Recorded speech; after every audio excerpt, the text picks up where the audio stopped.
Beshinchi sinf matematika mashq daftari 25-bet. O'lchov birliklarini biridan ikkinchisiga o'tkazing. Bizada 10 metr va 5 santimetr berilgan, shuni metrda ifodalashimiz kerak. 10 metrimiz o'zi metrda, uni o'zgartirishimiz shart emas. Bizda faqat 5 santimetrni metrga o'tkazishimiz kerak. 5 santimetrni metrga o'lchash uchun 100 ga bo'lardik va 5 ni bo'lsam 100 ga bu 0,105 metr hosil bo'ladi. 10 metrga u narsani qo'shadigan bo'lsak, 10,105 metr hosil bo'ladi.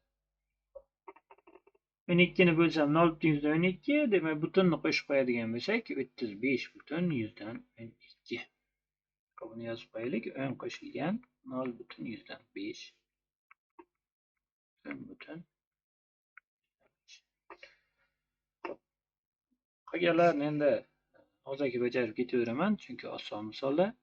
800 metrni 1000 ga bo'lsam 0,8 kilometr qo'shib qo'yadigan bo'lsam 9,8.